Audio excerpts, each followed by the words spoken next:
Hello बच्चों, आप लोगों को स्वागत है आपका अपना चैनल विद्यारूपन एकेडमी में। जी हाँ बच्चों, आज हम लोग इस वीडियो में बात करने वाले हैं खास तौर पे बिहार बोर्ड वाले बच्चों के लिए। और इस वीडियो में हम लोग पढ़ने वाले हैं सबसे पहले विज्ञान की, और विज्ञान में भी अगर बात करें सबसे पहले भौतिकी का, वो भी अध्याय 10, जिसमें हम लोग बात करने वाले हैं प्रकाश का परावर्तन। अपवर्तन के लिए हम नेक्स्ट वीडियो की बात करेंगे, लेकिन इस वीडियो में आपको खास तौर पे मिलने वाला है प्रकाश का परावर्तन। तो आप लोग ध्यान से देखें, समझें, और अगर किसी प्रकार को अगर आपको प्रॉब्लम हो, समस्या हो, तो आप हमें कमेंट करें। तो चलिए आज का क्लास शुरू करते हैं। सबसे पहली बात बच्चों, आपको पता होना चाहिए प्रकाश क्या है। प्रकाश एक ऊर्जा है जिसको हम लोग इंग्लिश में क्या कहते हैं, लाइट। प्रकाश एक स्रोत होता है जो कहाँ से मिलता है, अलग अलग प्रकार से। ठीक है, तो हम यहाँ पे कह सकते हैं प्रकाश वह ऊर्जा है जिसके द्वारा हम वस्तुओं को देख पाते हैं। मतलब प्रकाश अगर नहीं रहा तो हम लोग कोई भी चीज़ को सही तरीके से, सही रूप से नहीं देख सकते हैं। ठीक है ना, तो प्रकाश का होना एक तरीके से विजिबिलिटी होता है। प्रकाश का होना एक तरीके से हम किसी भी ऑब्जेक्ट को हम देख पाते हैं। ठीक है बच्चों, तो प्रकाश का होना मतलब किसी चीज़ के देखने के बराबर माना जाता है। अब अगर हम बात करें प्रकाश को, वैसे कुछ और भी बात हम कहना चाह रहे हैं। प्रकाश आपने सुना होगा दीप्त और प्रदीप्त के हिसाब से, अप्रदीप्त के हिसाब से, जिसको इंग्लिश में कहते हैं ल्यूमिनस लाइट और नॉन ल्यूमिनस। जिसमें हम कह सकते हैं जिसके पास खुद की अगर प्रकाश होता है उसको बोलते हैं दीप्त, और जिसके पास खुद की अगर प्रकाश नहीं होते हैं उसको बोलते हैं अप्रदीप्त। ठीक है, जिसमें अगर हम कह सकते हैं, अगर मान लीजिए इसके पास अगर खुद की अगर प्रकाश है, जैसे सन, सूर्य हो गया, ठीक है ना, उसके पास क्या है, खुद की प्रकाश है। या हम कह सकते हैं ट्यूबलाइट हो गया, ठीक है ना, उसको बोल सकते हैं दीप्त। और जिसके पास खुद की अगर प्रकाश नहीं होता है उसको क्या बोलते हैं, अप्रदीप्त। अब यहाँ पे कुछ और भी प्रॉपर्टीज हम लोग को यहाँ पे देखने को मिलेगा प्रकाश के गुण, लाइट के। अगर हम बात करें क्या क्या चीज़ें फायदा हो सकता है, गुण क्या हो सकते हैं। प्रकाश हमेशा क्या होता है, एक सीधी रेखा में चलेगा। आप कहीं भी, जैसे मान लीजिए टॉर्च का अगर आप लाइट लेते हैं, आप जिधर अगर स्ट्रेट फॉरवर्ड अगर आप उसको लेके जा रहे हैं तो आप सीधा दिखाई देगा। ठीक है ना, मतलब वो अपने हिसाब से पाथ का बने, वो हमेशा सीधा चलेगा।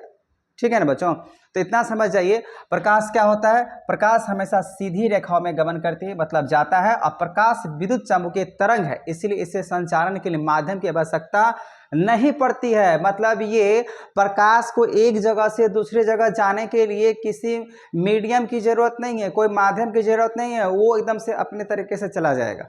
ठीक है ना, ये ड्यूअल एक्सेप्ट के हिसाब से काम कर सकते हैं। हम लोग बोल सकते हैं एक तरीके से तरंग, ठीक है ना, जिसको हम लोग बोल सकते हैं एक तरीके से वेव के हिसाब से होगा, और पार्टिकल्स के हिसाब से बोल सकते हैं। यहाँ पे जैसे आप देख रहे हैं तो बोला कि एक प्रकाश एक चुंबकीय तरंग है, एक वेव है। इसको एक जगह से दूसरी जगह जाने के लिए कोई मीडियम या कोई माध्यम की जरूरत नहीं है।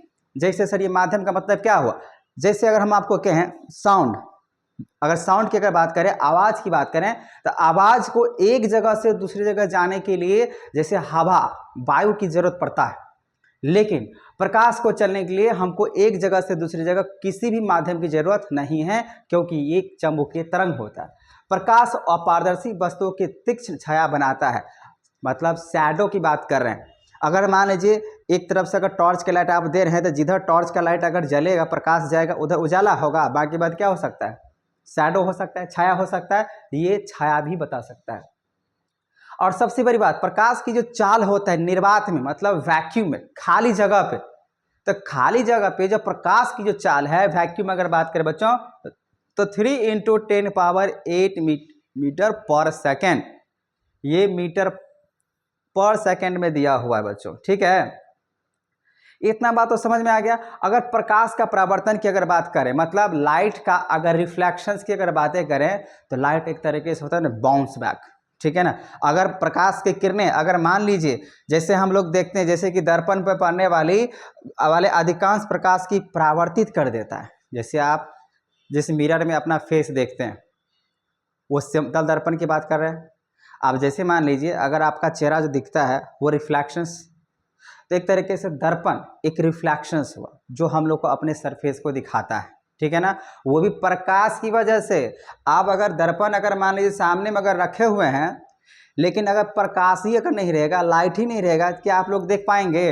बिल्कुल नहीं, ठीक है ना। तो इसीलिए प्रकाश का होना बहुत ही ज़्यादा महत्वपूर्ण है। वैसे बच्चों बता दें, सबसे पहले अंधकार आया। पूरे ब्रह्मांड में अगर बातें करें तो पहले सबसे पहले क्या था? अंधकार ही अंधकार था। उसके बाद प्रकाश की अगर बातें करें तो निर्माण हुआ। ठीक है बच्चों। अब यहाँ पे अगर बोला गया प्रकाश के परावर्तन के नियम होते हैं, तो आपको एक बात तो समझ में आ गया।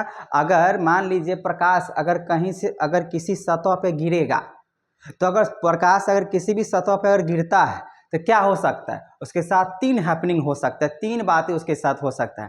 पहला, या तो जहाँ पे लाइट अगर गिरा, ध्यान समझिएगा, पहली बात ये समझ लीजिए, अगर प्रकाश की किरणें अगर मान लीजिए कहीं से अगर गिर रहा है, आ रहा है, और जिस सरफेस पे अगर गिरेगा उस लाइट के साथ, उस प्रकाश के साथ तीन बातें हो सकता है। पहला ये हो सकता है, या तो लाइट जहां पे है वहीं पे रह जाएगा। दूसरी बात ये है, लाइट जो है ना थोड़ा सा टेढ़ा मड़ के, मतलब बेंड करके, मुड़ के जो है ना वो वापस कहीं न कहीं चला जाएगा, इस तरीके से। और तीसरी बात करें तो लाइट यहाँ पे अगर गिरा तो हो सकता है रिटर्न हो जाएगा, ऐसे करके हो सकता है ना। पहली बात मैंने क्या बताया, अगर प्रकाश की किरणें कहीं से अगर आ रहा है तो जहाँ पे कोई सतह है, सरफेस है, उस पे ही रह जाएगा। दूसरा क्या हो सकता है, अगर प्रकाश की किरणें अगर आ रहा है तो बाउंस बैक भी हो सकता है, मतलब लौट जाएगा, ठीक है ना। एंगल बना के अगर बात करें वो लौट जाएगा, कोण बना के लौट जाएगा। वही अगर हम बात करें बच्चों, हो सकता है बेंड करते हुए एक माध्यम से दूसरे माध्यम में चला जाएगा। तो इसी में से हम लोग जो है ना एक बात करने वाले हैं, और वो है लाइट जब अगर सरफेस पे गिरता है तो बाउंस बैक हो जाता है, पीछे मुड़ के चला जाएगा, बेंड करके जो है ना बात करेंगे बाउंस बैक। तो देखिए यहाँ पे सबसे पहली बात हम लोग लिखने वाले हैं प्रकाश के परावर्तन के नियम। परावर्तन, रिफ्लेक्शन, मतलब अगर हम किसी पे भी अगर लाइट को अगर हम फॉल करवा रहे हैं तो लाइट क्या हो सकता है? बाउंस बैक, मतलब वो पीछे मुड़ के आ सकता है। तो पीछे मुड़ के आना ही परावर्तन होगा। लेकिन उसके लिए जो हम लोग बातें करते हैं, जो एंगल ऑफ जो रिफ्लेक्शंस होता है वो एंगल ऑफ इंसिडेंस के हिसाब से बराबर होता है। परावर्तित कोण और आपतित किरण की बातें कर रहे हैं यहाँ पे। चलिए इसको समझते हैं पहले। तो देखिए सबसे पहला नियम क्या बोला गया, आपतन कोण परावर्तन कोण के क्या होगा? बराबर होगा। और बिहार बोर्ड वाले बच्चों आप ध्यान समझ लें, यहाँ पे जो है ना आपके लिए क्वेश्चन ये 2 मार्क्स का 100% एग्जाम में आएगा ही आएगा। क्वेश्चन ये आएगा जब प्रकाश के परावर्तन के नियम को लिखें, और बहुत बार आता है, ठीक है ना। तो आप ध्यान समझ लीजिए, आपतन कोण परावर्तन कोण के बराबर होता है पहला कोण। जैसे ये देखिए, ये जो किरण आ रहा है, अच्छा ये आपका प्लेन सरफेस है, मान लीजिए ये आपका दर्पण है, ठीक है। तो यहाँ से जो लाइट आ रहा है, जो किरण आएगा, उस किरण को नाम क्या है? आपतित किरण। और वो आपतित किरण को हम लोग जो है ना आई से डिनोट करते हैं, इसको इंग्लिश से बोलते हैं एंगल ऑफ इंसिडेंस। अब यहाँ पे क्या, जहाँ पे प्रकाश की किरणें अगर स्ट्राइक करता है तो वहाँ पे बनता है एक नॉर्मल, या हम कह सकते हैं अभिलंब बनता है। और अभिलंब कितना डिग्री का होता है बच्चा? कितना कोण बनाता है? 90 डिग्री का। सर ये जो अभिलंब होता है वो 90 डिग्री का। तो देखिए क्या हो रहा है बच्चों, ये आपतित किरण ऐसे करके आएगा, स्ट्राइक करेगा, और उसके बाद ये स्ट्राइक ही अगर बात करें 90 डिग्री का अभिलंब बनाता है। और ये लाइट इस तरफ से आ रहा है और आने के बाद इधर बैक हो जाएगा, बाउंस बैक हो गया। इसको बोलते हैं आपतित किरण। ये इसको क्या बोलते हैं? आपतित किरण। इसको बोलेंगे आपतन कोण। इसको क्या बोलेंगे? इसको किससे डिनोट करते हैं? आई से।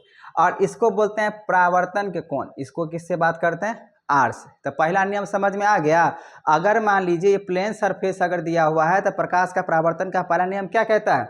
जो आपतन कोण परावर्तन कोण के क्या होगा? बराबर होगा। वही अगर बात करें आपतित किरण, देखिए ये आपका है आपतित किरण, ये है अभिलंब, और ये है परावर्तित किरण। आप देख रहे हैं एक के वो सरफेस पे जो है ना यहाँ पे रह रहा है, एक ही बिंदु पे रह रहा है। तो यहाँ पे आपतित किरण दर्पण के आपतन बिंदु पर अभिलंब तथा परावर्तित किरण के सभी एक ही तल में रहेगा, मतलब एक ही, देखते हैं यहाँ पे एक ही तल पे है। तो ये दूसरा नियम हुआ, ठीक है। तो आपको एग्जाम में, परीक्षा में लिखना पड़ेगा, यही क्वेश्चन यहाँ से आ जाएगा। ये रहा आपका 2 मार्क्स का क्वेश्चन से प्रकाश के परावर्तन के नियम दिखे, तो आपको ये 2 लिखना पड़ेगा, डायग्राम के साथ लिखने पड़ेंगे, ठीक है बच्चों। अब बात करते हैं ये प्रतिबिंब होता क्या है। प्रतिबिंब का मतलब इंग्लिश में बात करें इमेज। हम लोग की इमेज कैसे बनता है? रिफ्लेक्शंस की वजह से, किरण की वजह से, प्रकाश की किरण की वजह से, ठीक है। तो यहाँ पे देखिए प्रतिबिंब वहां बनता है जिस बिंदु पर कम से कम दो परावर्तित किरण प्रतिच्छेद करता हो, उसी प्रतिच्छेदित प्रतीत अगर होता हो उसी पे क्या बनता है, प्रतिबिंब बनता है। सर ये कैसे संभव है, कैसे हम मान लें यहाँ पर प्रतिच्छेद करता हो, हम तो समझ में आया प्रतिबिंब का मतलब होता है जो हम लोग दर्पण में देखते हैं और वो जो हम लोग को दिखाई देता है वही तो प्रतिबिंब है।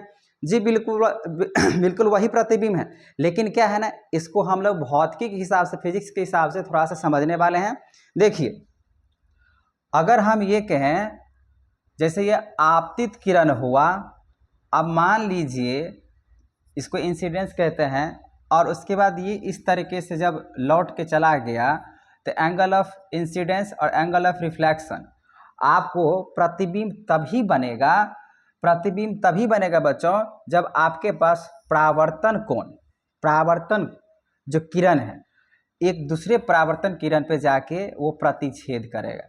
अभी बताएंगे आगे चल के। और जहाँ पे प्रतिच्छेद करता है वहीं पे क्या बनता है, प्रतिबिंब बनता है।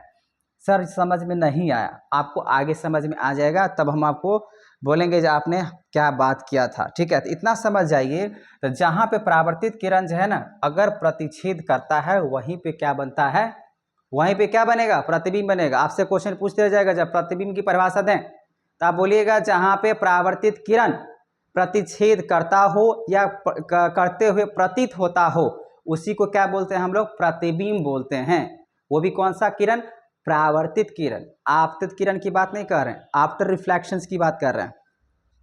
अब यहाँ पे भी देखिए वास्तविक प्रतिबिंब और आभासी प्रतिबिंब, ये भी प्रश्न आते हैं, ये भी प्रश्न आते हैं।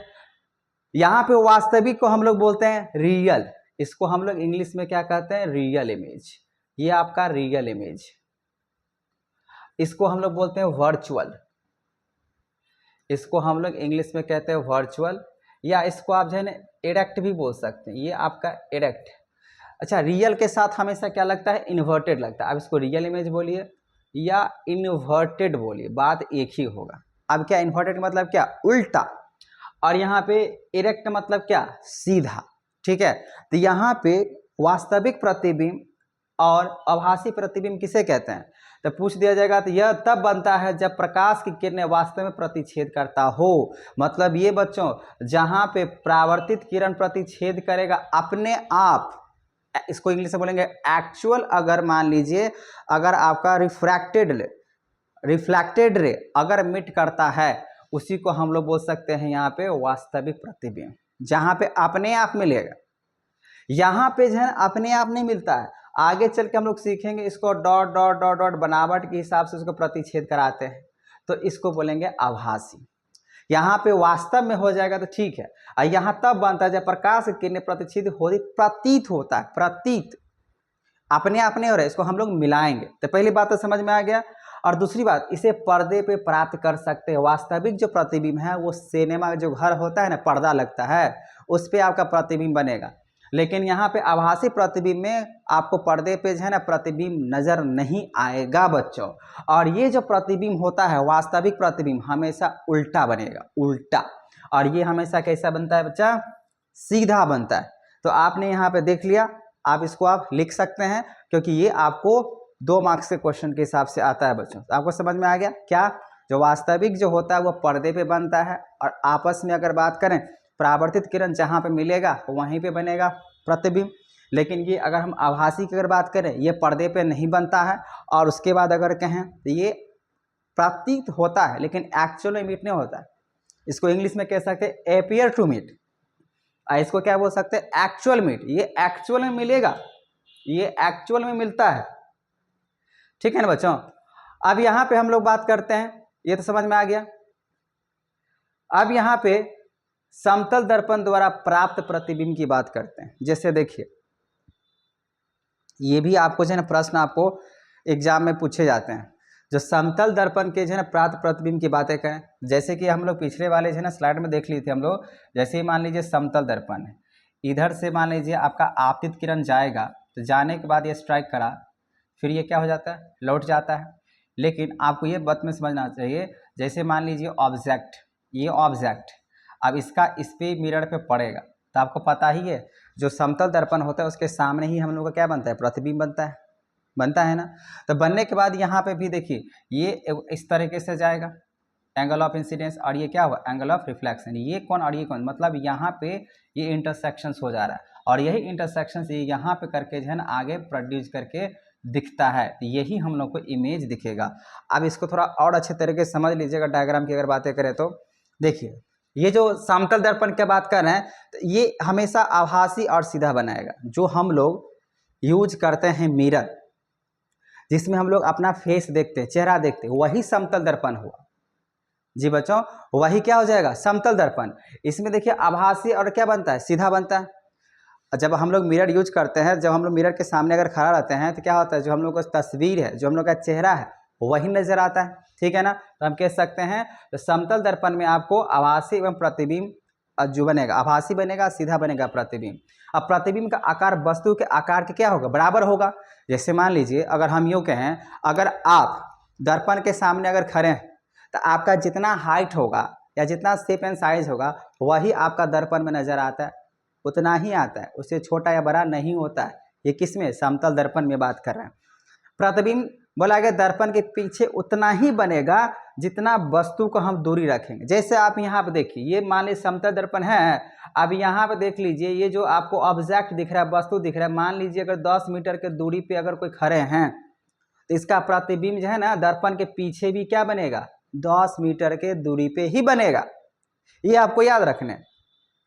प्रतिबिंब पार्श्व और परिवर्तित होता है। पार्श्व परिवर्तित मतलब क्या, इसको इंग्लिश में बोलते हैं लैटरल इन्वर्जन। मतलब ये जब हम लोग दर्पण में देखते हैं तो लेफ्ट वाले हाथ को जो है ना राइट दिखाएगा और राइट वाले को क्या दिखाएगा, लेफ्ट दिखाएगा, मतलब ऐसे कर ऐसे रोटेशंस में दिखाएगा, ठीक है। Laterally inversion, top to bottom की बात नहीं करेंगे, ठीक है ना।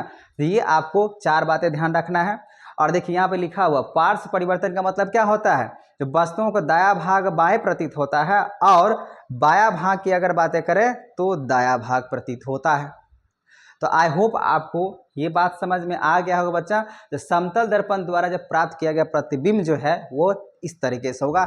ये भी आपके लिए जो है ना खास ही महत्वपूर्ण प्रश्न है, क्योंकि ये भी आपको एग्जाम में आते हैं और हम वही बात करते हैं बच्चों जो एग्जाम में आएगा और आने का बहुत ही ज़्यादा जो है ना संभावना है। इसीलिए आप इसको ध्यान से सुने और जहां भी अगर आपका प्रॉब्लम हो आप हमें कमेंट करें। देखिए बच्चों आगे हम लोग बात करते हैं। तो बोला गया गोलीय दर्पण। अच्छा, अभी तक जो हम लोग बात किए वो था सिर्फ समतल दर्पण के बारे में।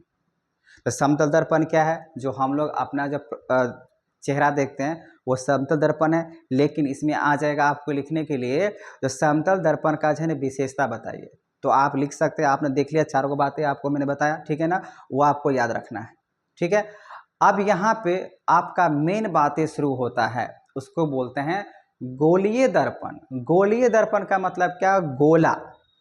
जैसे हम फुटबॉल की बात करें तो मान लीजिए अगर आपके पास अगर फुटबॉल अगर दिया गया हो, ठीक है, और उस फुटबॉल को जैसे मान लीजिए फुटबॉल दिया है, अब इस फुटबॉल को अगर मान लीजिए आप इस तरीके से मान लीजिए बॉल लिखें, ये बॉल हुआ, इसको अगर हम बीच से अगर काट दें तो कुछ हेमिस्फेरिकल शेप में कुछ इस तरीके से बन जाएगा।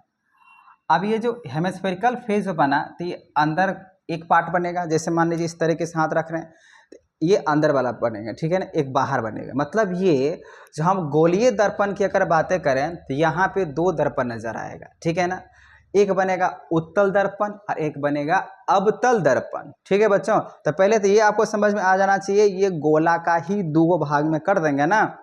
जब गोला लिए वही मतलब फुटबॉल या गेंद है, अब उसको काट दीजिएगा, जो गहरा वाला जो अंदर में होगा ना वही जो है ना आपको एक दर्पण मिलेगा एक बाहर वाला, ठीक है। तो यहाँ पे जो हम लोग देख रहे हैं जो गोलीय दर्पण का वास्तविक तल, परावर्तक तल अंदर की ओर या बाहर की ओर वक्रित होता है, ठीक है। जैसे आप देख सकते हैं हमने अभी क्या बताया, एक अंदर की तरफ होता है एक बाहर की तरफ होता है, ठीक है। तो गोलीय दर्पण जिसका परावर्तक पृष्ठ अंदर की ओर हो और अर्धक गोले के केंद्र की ओर वक्रित हो वो अवतल दर्पण कहलाता है। मतलब ये वाला थोड़ा सा हम अपने भाषा में समझाते हैं, ये क्या हम कहना चाह रहे हैं। जैसे देखिए, जैसे आप ये समझ में आ गया सर गहरा वाला चीज़ होगा ना, मतलब मान लीजिए आपके पास कटोरी होगा, कटोरी की जो गहरा वाला चीज़ आप देख रहे हैं ना अंदर वाले जो बनेगा दर्पण, ठीक है ना, इस तरीके से आप देख रहे हैं कटोरी जैसे टाइप का, इसी को आप क्या कहिए, अवतल बोलिएगा, ठीक है ना, अवतल। जहाँ पे इधर से, जैसे मान लीजिए इधर से इमेज बनता है, ठीक है ना, प्रतिबिंब जो है ना इस पे, जब ये लाइट का किरण इस पे जाएगा, मतलब प्रकाश का किरण इस पे जब जाएगा ना, तो जाने के बाद सारे इमेज जो बनेगा वो इधर बनता है। इमेज का मतलब प्रतिबिंब। तो जब इधर बनना शुरू हो जाएगा तो समझ लीजिएगा ये आपका अवतल दर्पण है, ठीक है। और गोलीय दर्पण जिसका परावर्तिक पृष्ठ बाहर की ओर, मतलब इस तरीके से रहेगा, और अंदर से जो है ना यहाँ पे पॉलिश्ड किया हुआ रहेगा। इस दोनों में फिर से अंतर समझिए, यहाँ पे समझिए।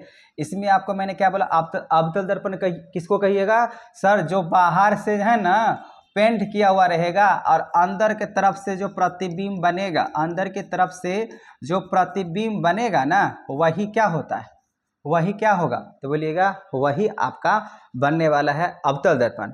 और वही अगर हम कहें, जब बच्चों इस तरीके से अगर रहा, और जिसका अंदर से जो है ना पॉलिश वाला क्षेत्र होगा, रंगा हुआ रहेगा, अब बाहर से ऐसे करके जो है ना हम आपतित किरण को पास करवाएंगे, ठीक है ना। और जैसे आपतित किरण अगर इधर से जाएगा तो जाने के बाद आपको ये डाइवर्ज कर जाएगा, उल्टा चला जाता है, ठीक है ना। तो हम लोग इसमें समझने वाले हैं। तो ये तो समझ में आ गया, जो अवतल दर्पण जो बाहर से रहेगा पेंट किया हुआ, अंदर से रिफ्लेक्शंस वाला रहेगा, ठीक है ना। और इसका अगर हम बात करें जो कि उत्तल दर्पण के लिए, तो उत्तल दर्पण के लिए क्या होता है, तो यहाँ पे अंदर से पेंट किया हुआ रहता है और बाहर से इसका रिफ्लेक्शन, मतलब इमेज बनने की, प्रतिबिंब बनने की संभावना रहता है, ठीक है बच्चों। अब चलिए आगे देखते हैं। तो जैसे कि आप देख रहे हैं अंदर से यहाँ पेंट किया हुआ है। गोलीय दर्पण में समानतः परिक्त होने वाले कुछ यहाँ पे शब्द है, ये शब्द हम आपको पहले खुद से बताना चाहेंगे, इसको ध्यान समझिए। जैसे आप देख सकते हैं, इसको ऐसे समझिए, मान लीजिए अगर कॉनकेव लेते हैं, या हम कह सकते हैं अवतल। कॉनकेव को हम लोग क्या बोलते हैं, अवतल दर्पण बोलते हैं।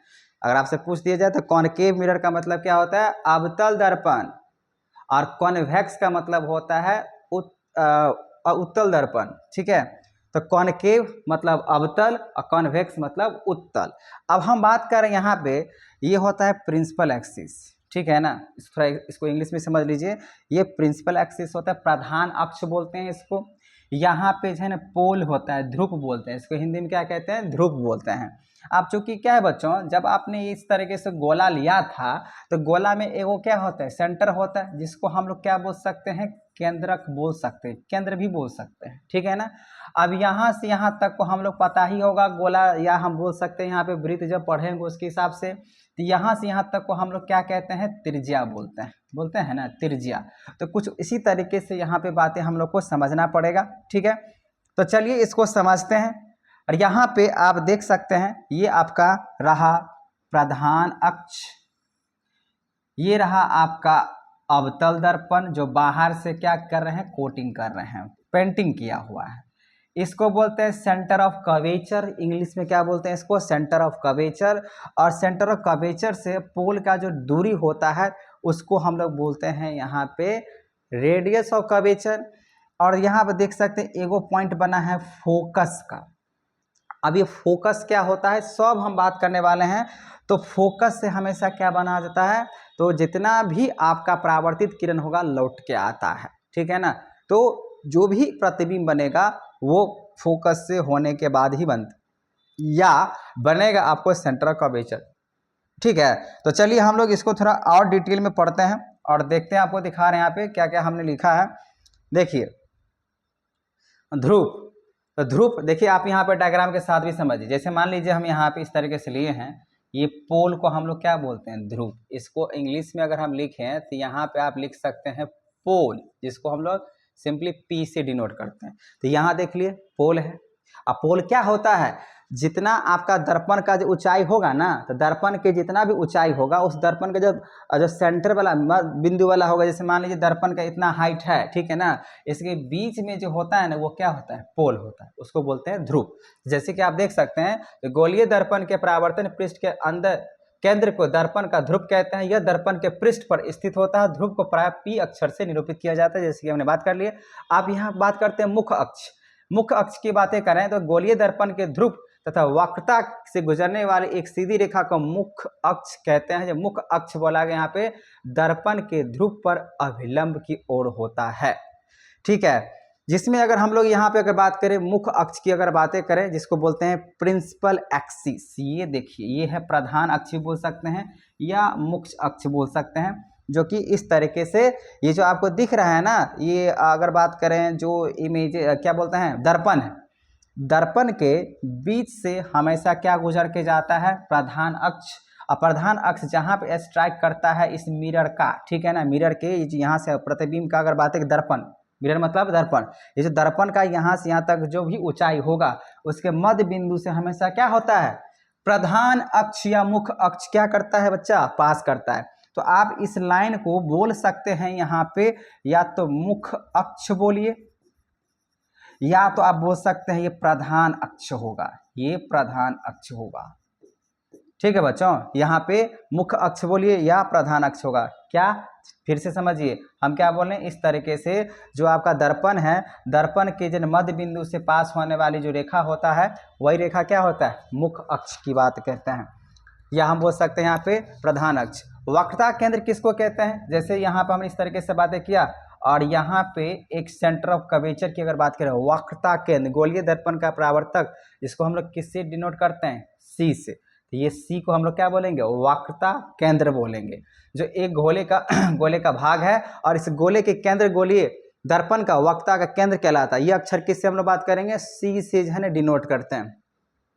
वक्रता त्रिज्या, तो देखिए वक्रता त्रिज्या जो है ना यही होता है जो पोल और सी के बीच में यहाँ जो होगा ना इसी को बोलते हैं। तो गोलीय दर्पण का परावर्तक पृष्ठ जिस गोले का भाग उसकी त्रिज्या दर्पण की वक्रता त्रिज्या कहलाती है। इसे आर्क से निरूपित किया जाता है। आर्क मतलब radius of curvature, radius of curvature बोलते हैं इंग्लिश में, जो कि यहाँ से यहाँ तक होगा रेडियस ऑफ कर्वेचर होता है। ठीक है बच्चों, एक बीच में यहाँ पे होता है फोकस होता है। ठीक है ना, फोकस की अगर बातें करें मुख्य फोकस यहाँ पे दिख रहा है, ये क्या है मुख्य फोकस की बात करें, मुख्य अक्ष पर वो बिंदु जहाँ मुख्य अक्ष के समानांतर किरणें आकर मिलती है और परावर्तित हो जाती है। मतलब ये जैसे मान लीजिए यहाँ पे कोई ऑब्जेक्ट को कोई वस्तु को रखे, जैसे मान लीजिए मार्कर रखे, तो इसका जो रिफ्लेक्शंस है, इसका जो क्या बोलते हैं आपतित किरण जो होगा ऐसे करके जाएगा और बाहर से क्या है इसका कोटिंग किया हुआ, तो जाने के बाद क्या होगा इस पर टकराएगा और टकराने के बाद ये कहाँ से लौटेगा फोकस से हमेशा। तो ये जो माना जाएगा ये परावर्तित किरण हो जाएगा और ये किरण को हम लोग क्या बोलेंगे आपतित किरण बोलेंगे। इसको बोलेंगे आपतित किरण, इधर से जो जा रहा है और जब उस मिरर पर टकराएगा उसको लौट के आएगा उसको बोल देंगे परावर्तित किरण। मतलब ये हुआ बच्चों हमेशा हमेशा देखिए मुख्य फोकस से क्या बोला गया वो बिंदु है जहाँ मुख्य अक्ष के समानांतर किरणें आकर मिलता है, या परावर्तित किरणें मुख्य अक्ष पर एक बिंदु से आते ही महसूस होते हैं, वह बिंदु गोलीय दर्पण का मुख्य फोकस कहलाता है। यह मुख्य फोकस होगा, ये हुआ फोकस। इसको आप क्या बोलिएगा फोकस। और फोकस और पोल के बीच के दूरी को हम लोग बोलते हैं फोकल लेंथ बोलते हैं। क्या बोलते हैं बच्चों फोकल लेंथ बोलते हैं।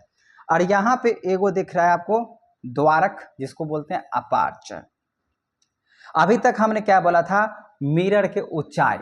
देखिए अपार्चर ऐसे आपका दिख रहा है ना मिरर, जैसे मान लीजिए अगर हम यहाँ पे मिरर बनाएं, ये आपका प्रधान अक्ष हुआ, मिरर मतलब दर्पण, यहाँ से यहाँ तक जो ऊंचाई दिख रहा है ना ऐसे करके, ठीक है ना, ये जो ऊंचाई दिखेगा ये पूरी ऊंचाई इतना जो दिख रहा है इसी को हम लोग बोलते हैं अपार्चर बोलते हैं। क्या बोलते हैं बच्चों इसको अपार्चर। और अपार्चर को हम लोग क्या बोलते हैं द्वारक बोलते हैं। तो यहाँ मिरर के जो ऊंचाई होगा, दर्पण की जो ऊंचाई होगा उसी को क्या बोलते हैं बच्चों अपार्चर बोलते हैं।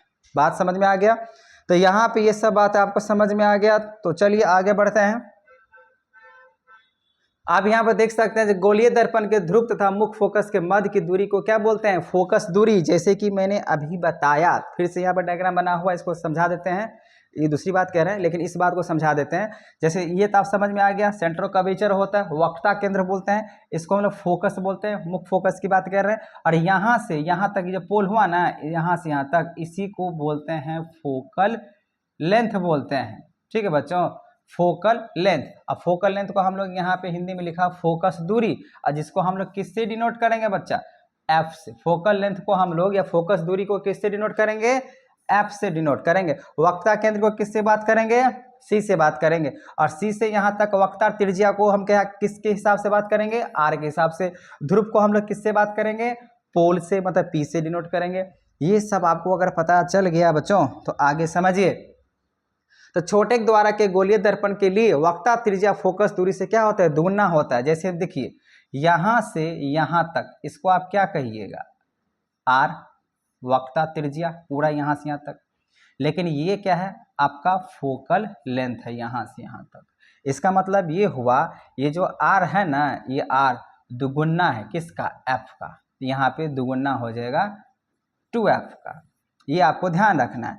तो आप ऐसे भी लिख सकते हैं, या अगर मान लीजिए फोकल लेंथ निकालने के लिए अगर क्वेश्चंस में आ जाएगा तो आप क्या करेंगे, r/2 कर देंगे। तो ये आपका एगो फॉर्मूला निकल के आ गया फोकस दूरी निकालने का। ये आपका फोकस दूरी निकालने का एक फॉर्मूला है, जो f इक्वल्स टू क्या हो जाएगा, r/2 हो जाएगा। या यहाँ पे अगर आपको रेडियस कर्वेचर अगर निकालना होगा, मतलब वक्ता त्रिज्या अगर निकालना है, तो आप क्या कर सकते हैं, 2 टाइम्स क्या कर सकते हैं, f दुगुना हो जाएगा फोकस दूरी का। ठीक है बच्चों, तो ये आपको समझ में आ गया।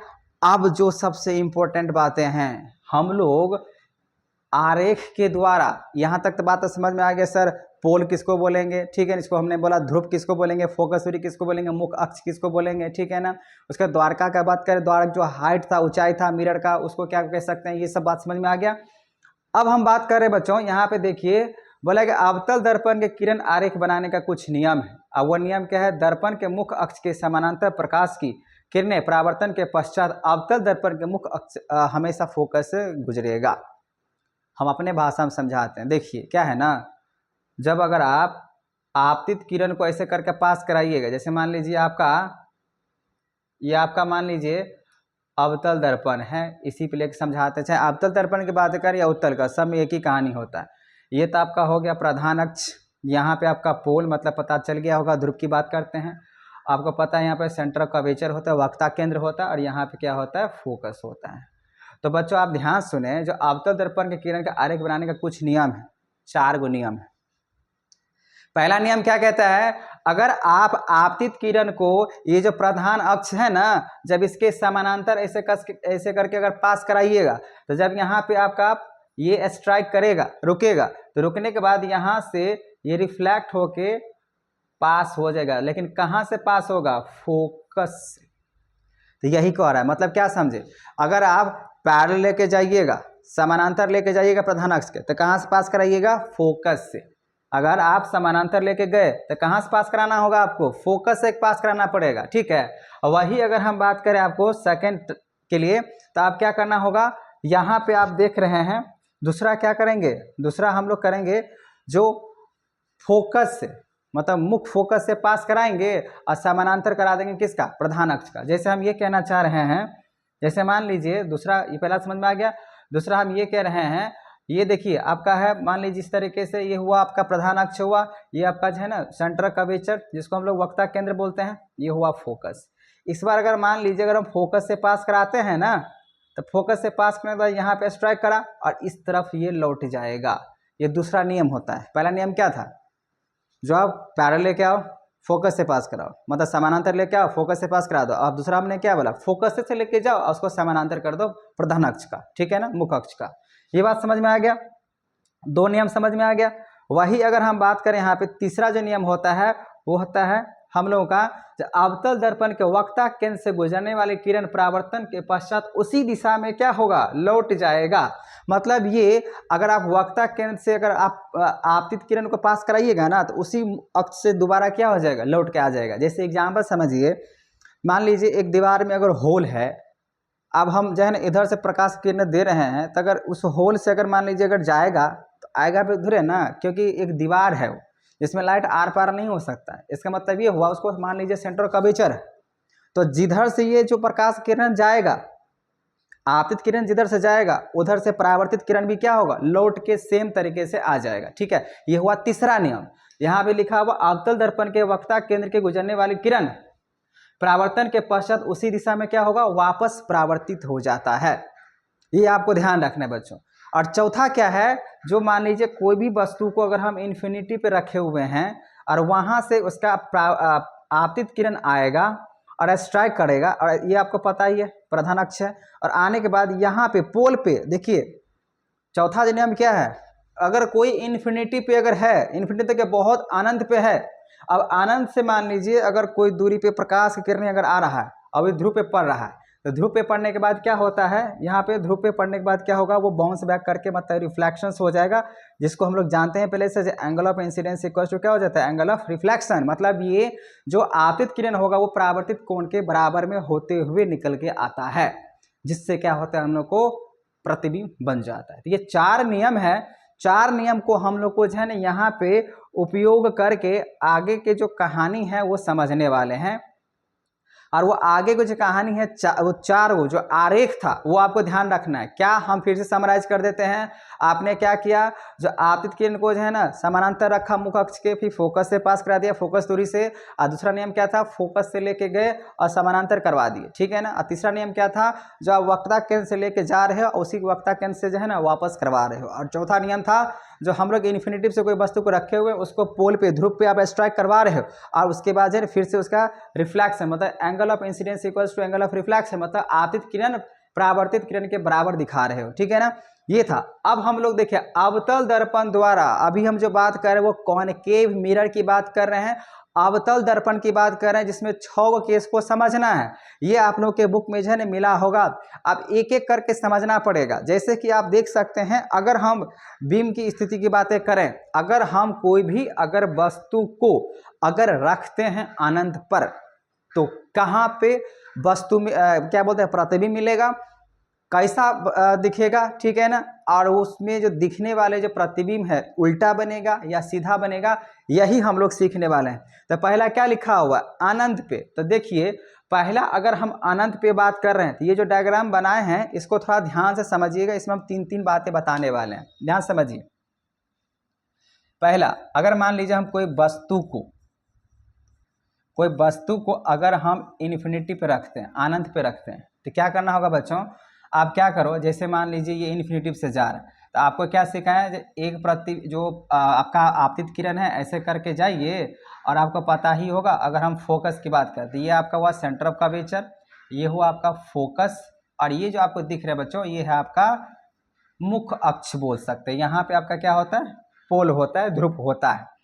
अब जैसे कि ये वस्तु अगर हम यहाँ पर रखें, तो अगर अगर इधर आपका दर्पण रखा हुआ है, तो आप इस तरफ से लेकर कर जाइएगा, जाने के बाद क्या होगा, ये फोकस से पास कराते हैं, आपको पता ही होगा, ठीक है ना। पहला तो आपने पास करा दिया, तो ये हुआ आपतित किरण, और ये जो ऐसे करके लौट का है इसको क्या बोलते हैं, परावर्तित किरण, ठीक है ना। अब उसी तरीके से अगर मान लीजिए अगर हम यहाँ पे आपको ये कह रहे हैं, अब यहाँ पे इन्फिनिटी पे ये रखा हुआ है, आप इधर से ले जा रहे हैं, ये भी आपका आपतित किरण है, अब फिर ये स्ट्राइक किया, अब फिर यहाँ से ऐसे करके बाउंस बैक कर गया। तो अब यहाँ पे देखिए ये दोनों कहाँ पे हो रहा है, इंटरसेक्शन फोकस पे हो रहा है, फोकस पे हो रहा है ना। तो इससे आपको ध्यान क्या समझ में आया, अगर आप कोई वस्तु को आप रख रहे हैं अनंत पे, कोई ऑब्जेक्ट को आप अनंत पे रख रहे हैं, कोई वस्तु है जो अनंत पे बहुत दूरी पे है, और वहां से उसके प्रकाश की अगर बात करें, आपतित किरण अगर आ रहा है, तो आपतित किरण जिसको ये बोल सकते हैं आपका आपतित किरण हुआ, ठीक है ना। तो आपतित किरण जैसे ही यहाँ पे अगर मान लीजिए इस दर्पण पे स्ट्राइक करेगा, तो स्ट्राइक करने के बाद ये ऐसे स्ट्राइक करा, फिर ये बाउंस बैक करके इस तरफ से लौट के आएगा, नियम आपको पता ही है। अच्छा, हमेशा ध्यान रखिएगा बच्चों, प्रतिबिंब बनाने के लिए आपको 2 जो है ना परावर्तित किरण की जरूरत पड़ेगा। यहाँ पे देखिए एक ये परावर्तित किरण हुआ ना, और एक ये हुआ। अब दोनों परावर्तित किरण देख रहे हैं यहीं पे मिल रहा है, तो इससे 3 बातें निकल के आता है। इसमें क्या निकल के आता है, पहला तो ये प्रतिबिंब का जगह कहाँ है, प्रतिबिंब का अगर हम बात करें जगह कहाँ है बनने का, पोजीशंस क्या है, तो आप बोलिएगा सर फोकस पे। कहाँ पे है, फोकस पे आपका बन रहा है। कहाँ पे बन रहा है, प्रतिबिंब कहाँ बन रहा है, प्रतिबिंब कहाँ बन रहा है, तो कहाँ बन रहा है, तो यहाँ पे बन जो रहा है वो बन रहा है आपका फोकस पे बन रहा है। दूसरी बात, सर प्रतिबिंब का साइज क्या होगा, ठीक है ना, आकार क्या होगा, तो आकार इसका क्या होगा बच्चा, आकार की अगर बात करें तो यहाँ पे होगा डिमिनिश्ड, मतलब बहुत ही छोटा, बहुत ही क्या होगा, छोटा बनेगा, ये बहुत ही छोटा बन जाएगा। ठीक है बच्चों, वही अगर हम बात करें यहाँ पे इसका नेचर क्या होगा, इसका प्राकृतिक क्या होगा, इसका प्राकृतिक क्या होगा, प्राकृतिक कैसा होगा, तो आप इसको कहिएगा सर, जब हमने क्या बताया आपको, जब अपने आप जो है ना परावर्तित किरण अगर मान लीजिए इंटरसेक्ट कर जा रहा है, प्रतिच्छेद कर जा रहा है, तो वहां पे कैसा प्रतिबिंब बनता है बच्चा, तो आपने बोला था सर वास्तविक बनता है। कैसा बनेगा, वास्तविक बनेगा, या तो आप कह सकते हो उल्टा बनेगा। कैसा, उल्टा बनेगा। तो पहली बात समझ में आ गया, आपको हर एक में जो है 3-3 बातें बताना पड़ेगा। ठीक है, तो पहला बात समझ में आ गया, अगर कोई इन्फिनिटी पे अगर आता है कोई वस्तु तो आपसे 3 बातें पूछा जा सकता है। परीक्षा में कैसा आएगा, जब हम कोई वस्तु को अगर अनंत पे रखते हैं तो इनसे मिलने वाले जो है ना आपको 3 मुख्य विशेषता बताएं। तो आपका पहला विशेषता क्या है, जब प्रतिबिंब कहाँ बनेगा, तो बनेगा फोकस पे बनेगा। आकार कैसा होगा, बहुत ही छोटा बनेगा। उसके बाद प्राकृतिक इसका कैसा होगा, नेचर कैसा होगा, तो सर रियल एंड इन्वर्टेड होगा, सर उल्टा प्रतिबिंब हमको बनेगा। ठीक है बच्चों, अब यहाँ पे अगला बात करते हैं। बोला गया यहाँ पे सी से रखने पे, सी का मतलब होता है सेंटर ऑफ कर्वेचर, मतलब वक्रता केंद्र। देखिए अब यहाँ पे अच्छा सी से पड़े, सी से पड़े का मतलब यहाँ पे हम सेंटर ऑफ कर्वेचर से पहले रख रहे हैं। ठीक है ना, अगला वाला पर रखेंगे सी पे। अब जैसे मान लीजिए हम सी से पहले रख रहे हैं, तो आप फिर से देखिए, हम यहाँ पे अगर मान लीजिए खुद से अगर आपको बताएं, ये रहा आपका दर्पण, ये रहा आपका प्रधान अक्ष, ये रहा फोकस, ये रहा आपका सेंटर, और ये रहा फोकस। अब मान लीजिए वस्तु को अगर हम यहाँ पर रख रहे हैं ऑब्जेक्ट को, तो यहाँ से ऐसे करके लेके जाइएगा। ठीक है, जो आपतित किरण है उसको कहाँ से पास कराइएगा, फोकस। पहला हो गया।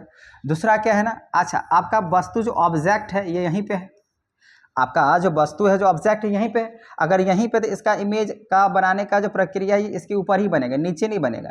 तो आप क्या करो, एक फोकस से लेके जाओ। आप फोकस से लेके जैसे ही जाओगे, ठीक है ना, तो आपको क्या होगा, यहाँ पे कुछ इस तरीके से आप मिलाने की कोशिश करेंगे तो इस तरीके से भागेगा। मतलब ये जो आप फोकस दिख रहे हैं ना, तो फोकस से पहले मतलब यहाँ पे बन रहा है, गौर से देख रहे हैं, ये आपका सेकंड है। मतलब क्या, जब आप सेंटर ऑफ कर्वेचर से मतलब वक्रता केंद्र से पहले अगर रख रहे हैं कोई वस्तु को, तो आप यहाँ पे देख रहे हैं ऐसे करके जब आप आपतित किरण को लेके जा रहे हैं तो फोकस से पास कराइए, तो आपको पता ही है। और दूसरा क्या, ऐसे करके फोकस से लेके जाइएगा तो इसके समानांतर करना पड़ता है। तो यहाँ पे देखिए ये दोनों, ये आपका हुआ परावर्तित किरण, ये जो हुआ आपका परावर्तित किरण हुआ, और यहाँ पे ये जो हम ग्रीन कलर कर रहे हैं ये परावर्तित किरण है और ये भी परावर्तित किरण है, दोनों यहाँ पे मिल रहा है ना, तो प्रतिबिंब कहाँ बनेगा, यहाँ बनेगा, जैसे कि आप यहाँ पे देख सकते हैं। तो यहाँ पे 3 बातें क्या होगा, आप लिखो। पहला, इसका जो प्रतिबिंब का जो जगह है वो कहाँ है, सी और एफ के बीच में। प्रतिबिंब का जगह कहाँ होगा, सी और एफ के बीच में होगा। उसके बाद यहाँ पे आकार कैसा होगा, तो आप बोलिएगा यहाँ पे वस्तु के छोटा, मतलब जो वस्तु यहाँ पे ऑब्जेक्ट लिखे हैं ना उससे क्या बनेगा, छोटा बनेगा। उसके बाद यहाँ पे कैसा बनेगा, रियल एंड इन्वर्टेड। इसका नेचर या इसका प्राकृतिक क्या होगा, रियल एंड इन्वर्टेड होगा, मतलब यहाँ पे उल्टा बनेगा। जैसे कि यहाँ पे आप इससे भी पढ़ सकते हैं, जैसे अनंत पे था तो कहाँ बना, प्रतिबिंब की स्थिति क्या था, फोकस पे बनाए थे। उसके यहाँ पे प्रतिबिंब का आकार कैसा मैंने बताया था, अत्यधिक छोटा, मतलब सबसे छोटा बना। और इसका प्रतिबिंब का प्राकृतिक मैंने बताया क्या था, वास्तविक और उल्टा। अभी मैंने क्या बोला, अगर सी से पहले का अगर आप रखते हैं तो कहाँ बना था, प्रतिबिंब कहाँ बनाए थे हम, फोकस और सेंटर ऑफ कर्वेचर के बीच में, और छोटा बना था, मतलब प्रतिबिंब से मैंने अभी वस्तु से मैंने क्या बोला, छोटा है। उसके बाद ये भी क्या मैंने बोला, अभी उल्टा बनेगा। अब हम बात करने वाले हैं, अगर हम सेंटर ऑफ कर्वेचर पे मतलब सी पे अगर रखते हैं तो क्या होगा सर। तो देखिए सी पे अगर रखते हैं तो कैसा होगा, जैसे मान लीजिए हम तीसरा की बात कर रहे हैं। अगर मान लीजिए हम आपको बना के दिखाएं, ये देखिए कुछ इस तरीके से लेके गए, ये आपका सेंटर ऑफ कर्वेचर हुआ, ये सेंटर ऑफ कर्वेचर, और ये हुआ फोकस। अब मान लीजिए कोई वस्तु को अगर आप सेंटर ऑफ कर्वेचर पे अगर रख रहे हैं तो ऐसे करके आपतित किरण जाएगा, और जाने के बाद क्या होगा, फोकस से लौट जाएगा, ये तो पता ही है। फिर क्या होगा, ये तो हुआ आपका परावर्तित किरण। अब दूसरा अगर मान लीजिए अगर हम यहाँ पे फोकस से लेके जाते हैं, अब फोकस से लेके जाने में ये आपका आपतित किरण है, और उसके बाद इस तरीके से आते हैं तो मान के चलिए, ये थोड़ा हम फ्री हैंड से बना रहे हैं इसलिए ऐसा हो गया, लेकिन मान के चलिए आपको यहीं पे बनेगा, मतलब देख रहे हैं यहाँ पे, थोड़ा सा इसको हम ऐसे कर देते हैं, तो हमने यहाँ पे मिला दिया। तो ये जो आपको दिख रहा है ये रहा आपका परावर्तित किरण, ये आपका इंसिडेंट हुआ, ये रहा परावर्तित, ये जो दिख रहा है ये वाला रे और ये वाला यहाँ पे मिल रहा है ना। तो इससे क्या निकल के आया, देखिए यहाँ पे इसमें भी जिस तरीके से लेके गया और यही बन रहा है, सामने सामने बन रहा है। मतलब वक्ता केंद्र पे अगर हम वस्तु को रखे थे तो प्रतिबिंब भी कहाँ बन रहा है, वक्ता केंद्र पे ही बन रहा है। तो पहला विशेषता हो गया। और दूसरा अगर हम बात करें बच्चों, तो इसका आकार क्या होगा सर, सेम साइज का होगा, मतलब जितना वस्तु का ऊंचाई होगा ना उतना ही जो है इस प्रतिबिंब का भी बनेगा। और कैसा बना, इसका नीचे इसका प्राकृतिक कैसा बना, तो उल्टा बना सर।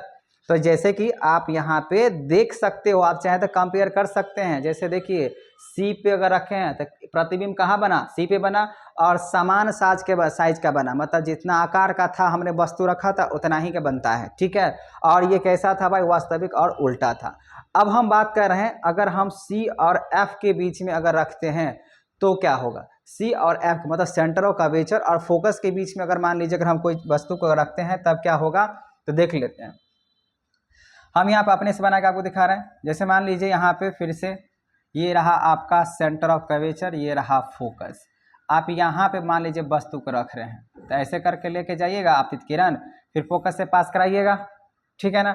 अब उसके बाद ये आपका फोकस है, तो आप इसकी ये लेके जाइएगा, ये तो हुआ आपका परावर्तित किरण। तो मान लीजिए ऐसे करके आ रहा है, फिर इसको इस तरीके से कीजिएगा। तो आप यहाँ पे देखिए आपका जो इमेज बन रहा है, प्रतिबिंब जो बन रहा है कहाँ पे बन रहा है, तो बन रहा है सेंटर ऑफ कर्वेचर के बाद बन रहा है ना। तो अब यहाँ भी देख सकते हैं, अगर हम यहाँ पे C और F के बीच में अगर रख रहे हैं वस्तु को, तो यहाँ पे ऐसे करके लेके गए आपतित किरण और उसके फोकस से पास कराए तो ये हुआ परावर्तित किरण, फिर इस तरीके से लेके गए और ऐसे कट लगा दिए। तो ये दोनों का दोनों, ये जो दिख रहा है, ये वाला जो रे दिख रहा है, ये वाला जो किरण दिख रहा है, ये परावर्तित किरण होता है और ये भी परावर्तित किरण, क्योंकि परावर्तित किरण जहाँ पे मिलेगा प्रतिच्छेद करेगा वहीं पे क्या बनता है, प्रतिबिंब बनता है। तो यहाँ पे आपका प्रतिबिंब बन रहा है।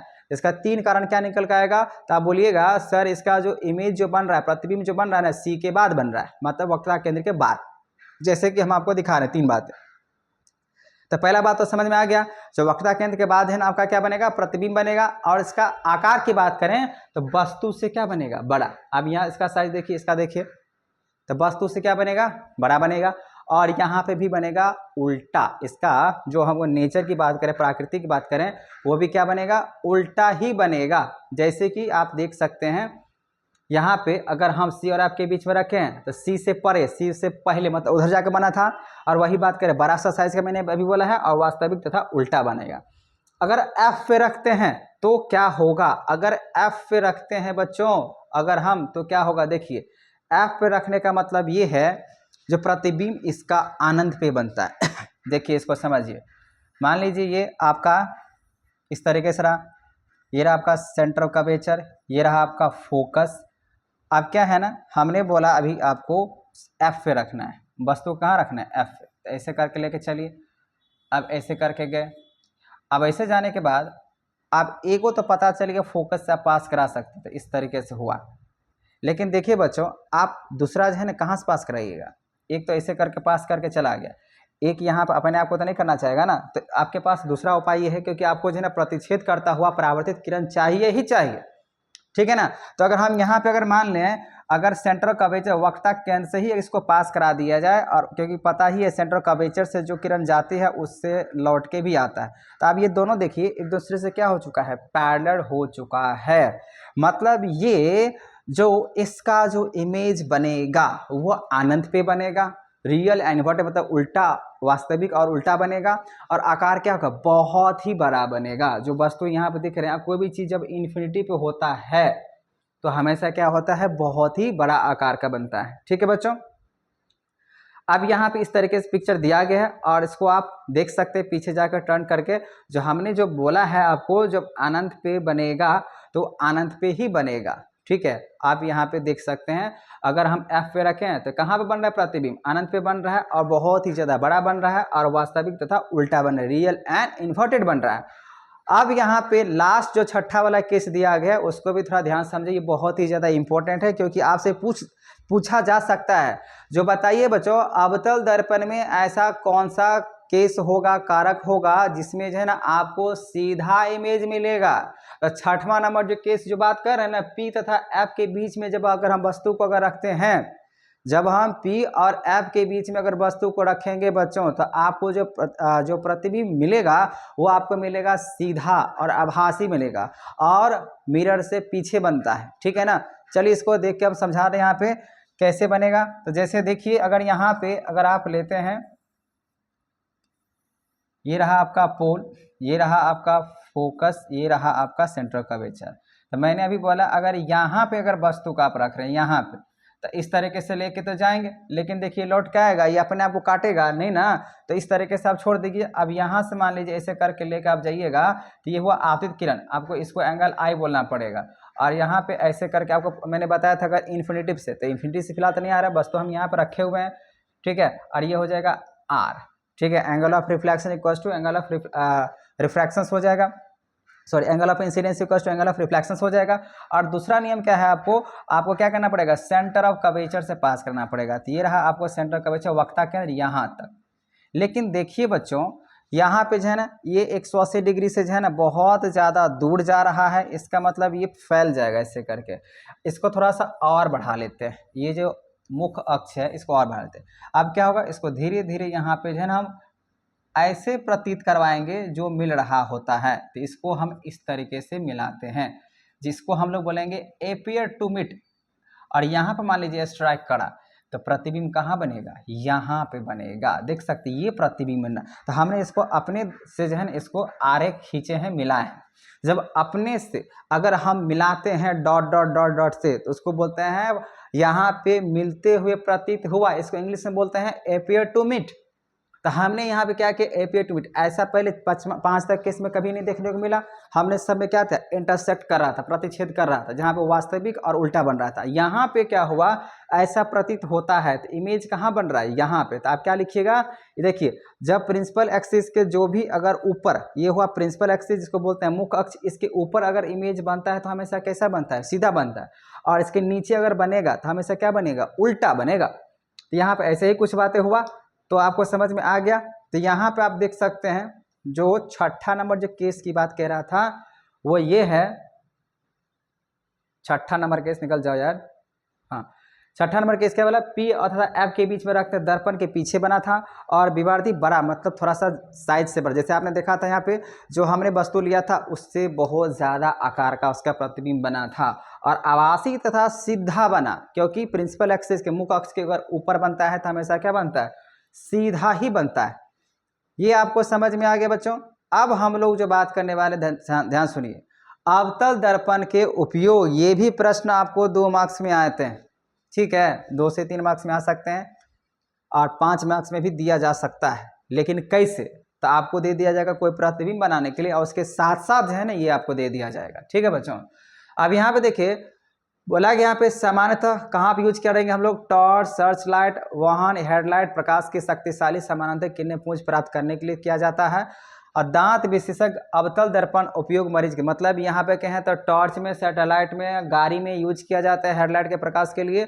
और डॉक्टर लोग भी जो है दांत को देखने के लिए अगर बात करें अवतल दर्पण का यूज करता है। और इसको जो है ना चेहरे के बड़ा प्रतिबिंब देखने के लिए सेविंग दर्पण, जो हम लोग फेस जहाँ पे दाढ़ी मूछी अगर बात के यहाँ बनाने के लिए जाता है वो सेविंग वाले जब होता है। और सौर भट्टी में सूर्य के प्रकाश के केंद्रित करने के लिए, मतलब एक सोलर ऊर्जा होता है, सौर ऊर्जा की बातें करें जो एक बॉक्स की टाइप होता है, उसके लिए भी हम लोग यूज कर सकते हैं। तो ये आपका उपयोग है, आपको इसको समझ लेना है कहाँ कहाँ, वैसे आपको समझ में आ ही चुका होगा। ठीक है, चलिए अब आगे बात करते हैं। अब है उत्तल दर्पण। अभी तक जो हम लोग बच्चों को बात कर रहे थे वो क्या था, अवतल। अवतल में हमने आपको 6 केस बताया है, 6 कारण। अब यहाँ पर समझिए उत्तल दर्पण क्या होता है। आपने देखा अवतल दर्पण के लिए बेंड किया हुआ था, मुड़ा हुआ था और बाहर जो है ना रंगा हुआ था। उत्तल दर्पण में क्या होता है, ऐसे करके रहेगा और अंदर की तरफ रंगा हुआ रहेगा और बाहर इसका प्रतिबिंब बनने का बात किया जाएगा।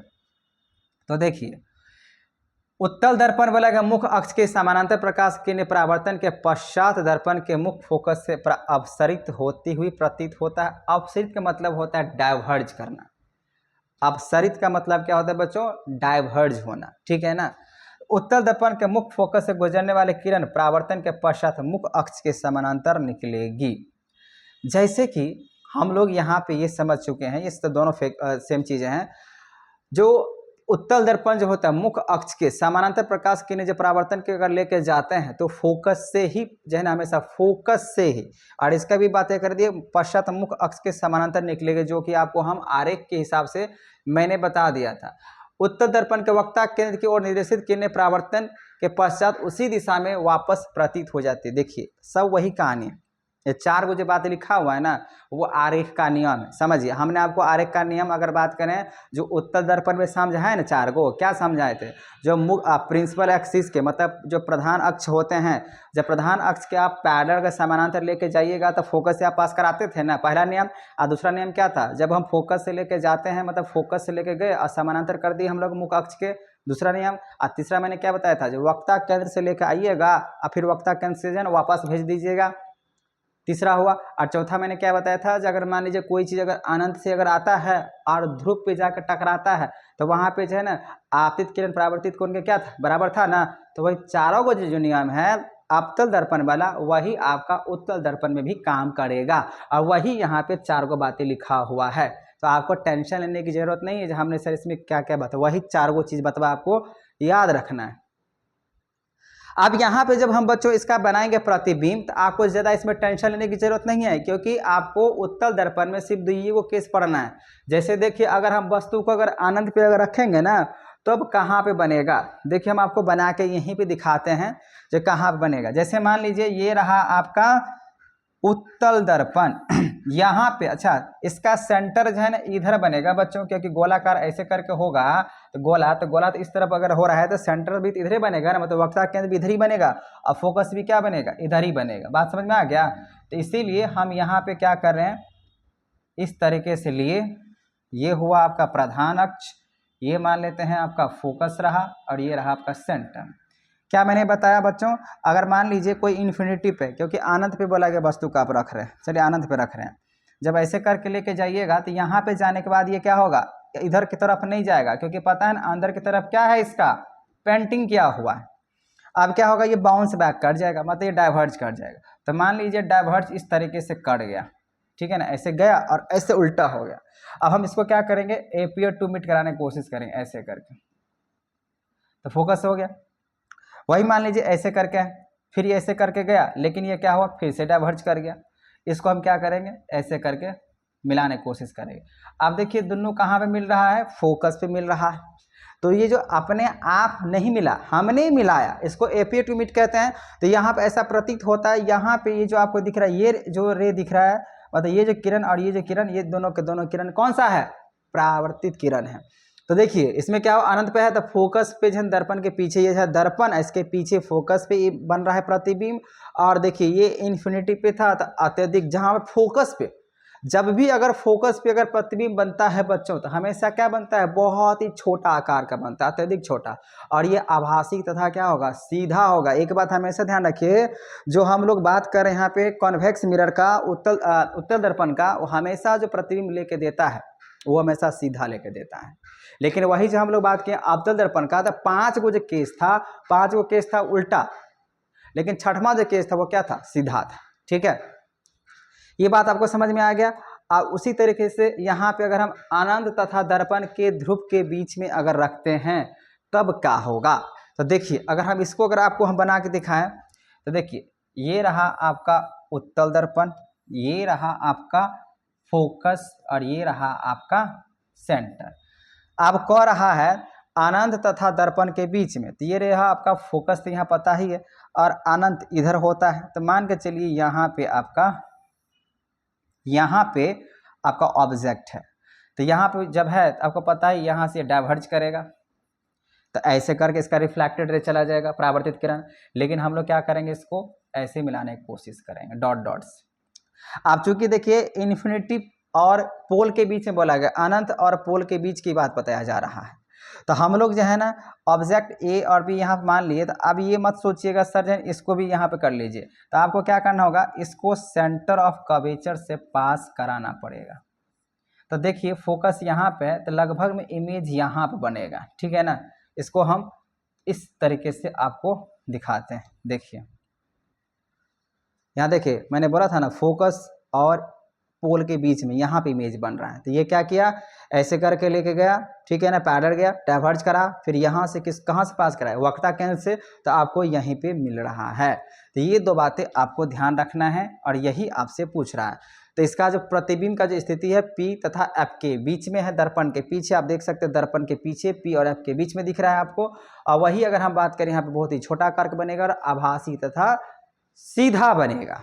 ठीक है बच्चों, अब देखिए ये सब बात समझ में आ गया। अब है उत्तल दर्पण के उपयोग क्या है।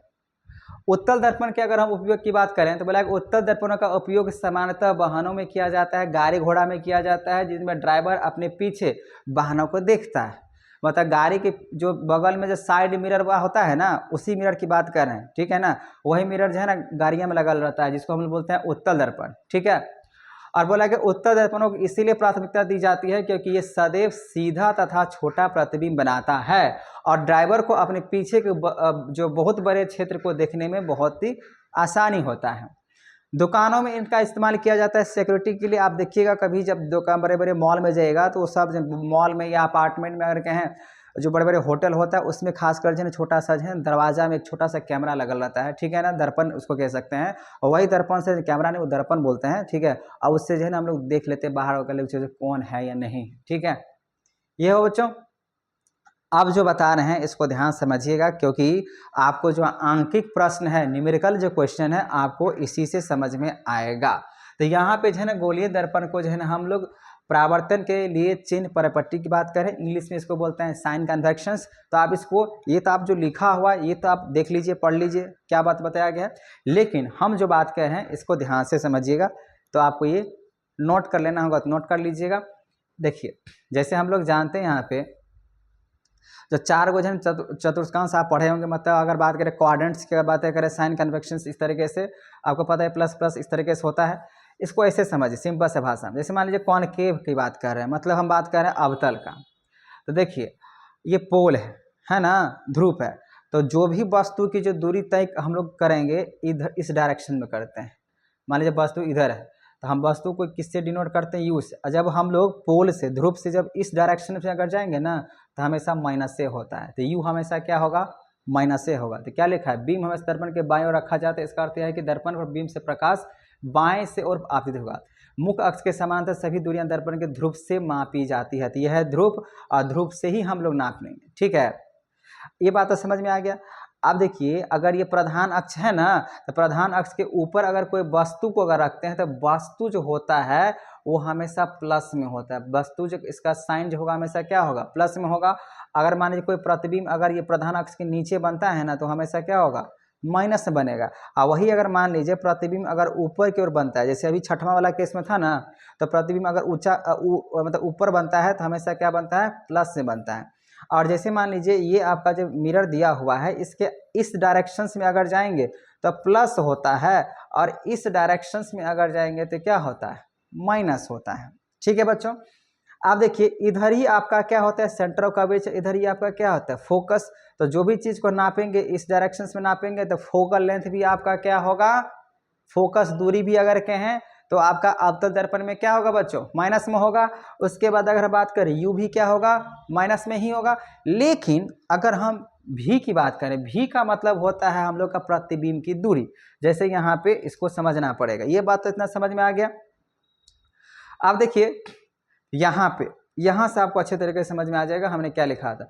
ऊंचाई ऊपर की ओर हमेशा क्या होता है, प्लस, नीचे की ओर हमेशा क्या होता है, माइनस। और इस तरफ जाएंगे तो हमेशा क्या बनेगा, प्लस। और इस डायरेक्शन में जाएंगे तो क्या बनेगा, माइनस। यही हमने अभी आपको बोला है, ये आपको समझ में आ गया होगा, ठीक है बच्चों। अब देखिए यहाँ पे बीम की दूरी को हम जो है ना यू, जो हमेशा क्या होता है ऋणात्मक, न्यूमेरिकल क्वेश्चंस के लिए जो है ना बहुत ही ज़्यादा उपयोगी होगा। तो आप ध्यान रखिएगा बीम की जो दूरी है वो हमेशा क्या होता है यू से नापते हैं, जो यू नेगेटिव ही माना जाता है।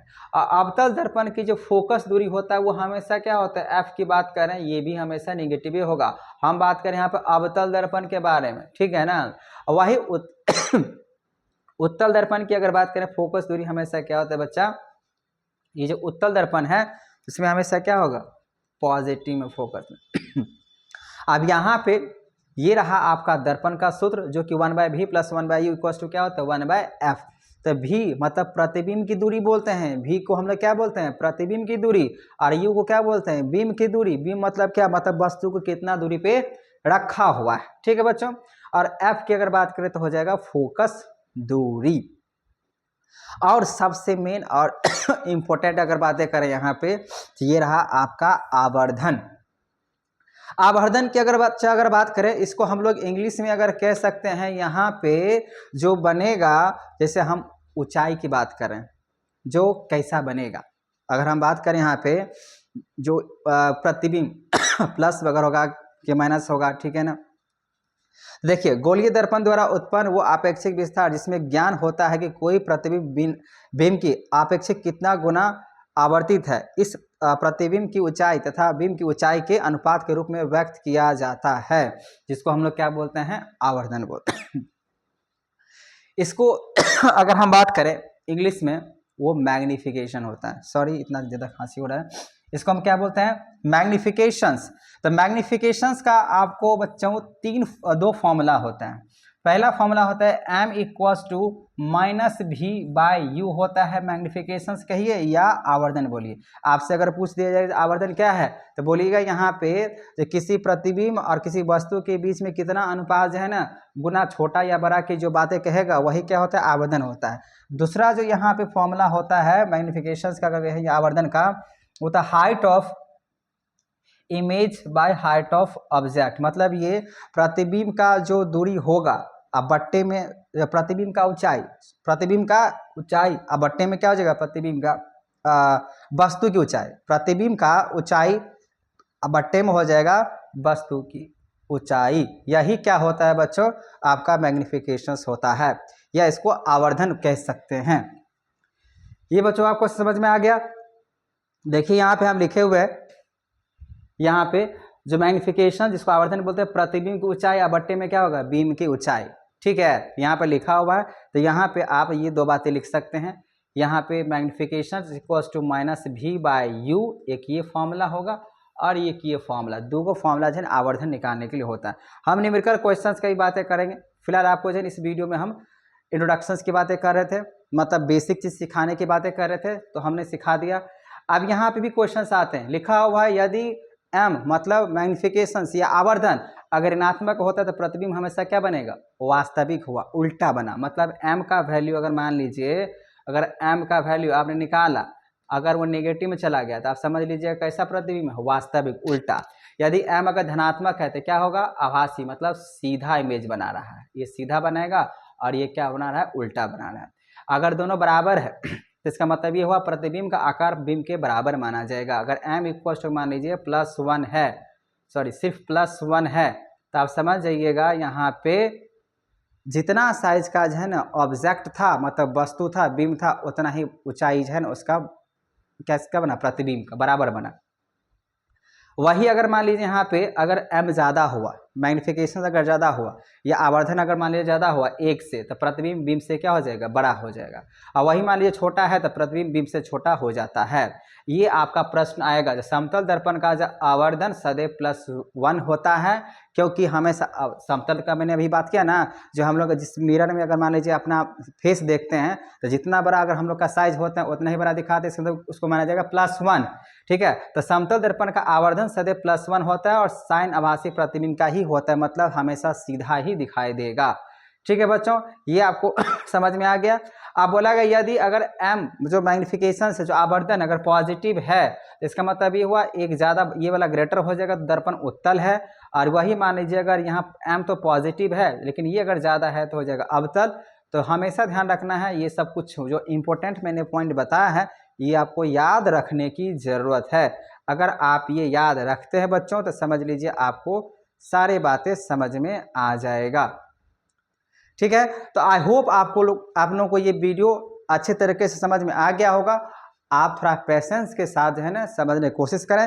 तो बच्चों इस वीडियो में हमने आप लोगों के बात कहा जो प्रकाश का परावर्तन के हिसाब से, ठीक है ना। तो हमने बताया प्रकाश क्या होता है, उसके बाद मैंने बताया जब परावर्तन के नियम क्या होते हैं, प्रकाश के जो परावर्तन है उसके नियम क्या होते हैं। फिर मैंने बताया यहाँ पे गोलीय दर्पण क्या होता है, और गोलीय दर्पण में हमने बताया आपको दो गोलीय दर्पण की मैंने बात बोला, जिसमें हम लोग अवतल दर्पण और उत्तल दर्पण की मैंने बात बोला। अब उसके बाद हमने यहाँ पे अवतल दर्पण को अगर कहें तो 6 आपको कारण बताया, लेकिन उससे पहले हमको आरेख द्वारा मतलब आरेख के हिसाब से मतलब कहाँ कहाँ से जो है ना हम आरेख को पास करा सकते हैं। तो मैंने बताया था जो है ना पैरेलल के हिसाब से कराइएगा तो फोकस से जाएगा, फिर फोकस से लेकर जाएगा तो पैरेलल हो जाएगा, फिर सेंटर ऑफ कर्वेचर से लेकर जाएगा तो सेंटर ऑफ कर्वेचर से लौट जाएगा, ठीक है ना। ये सब हमने बात किया था। और इन्फिनाइट से अगर आ रहा है तो फोकस पे जाकर रिटर्न हो जाता है, angle of incidence equals to angle of reflection हुआ था, ठीक है। उसके बाद हमने बताया था ये जो अवतल दर्पण है और उत्तल दर्पण है इसके उपयोग कहाँ कहाँ पे होते हैं। और उसके बाद हमने बताया यहाँ पे साइन कन्वेक्शन, साइन कन्वेक्शन का मतलब हम यहाँ पे बताया आपको जो यू कहाँ पे नेगेटिव होगा, भी कहाँ पे नेगेटिव या पॉजिटिव होगा, और एफ मतलब फोकल लेंथ कहाँ पे नेगेटिव या पॉजिटिव होगा, ठीक है। उसके बाद आवर्धन के बारे में मैंने बात बोला। तो आवर्धन क्या होता है, तो आवर्धन मैंने बोला यहाँ पे जो प्रतिबिंब का ऊंचाई आवृत्ति में जो है ना बीम का जो ऊंचाई होता है उसके आकार के जो अनुपात होता है उसी के बारे में बात मैंने बोला, ठीक है। और उसके बाद हम यहाँ पे कुछ नियम कानून हमने देखा था। तो आई होप आपको ये वीडियो समझ में आ गया होगा। अगर आप समझ में आ गया है तो प्लीज़ इसको सब्सक्राइब करें और शेयर करें। Thank you.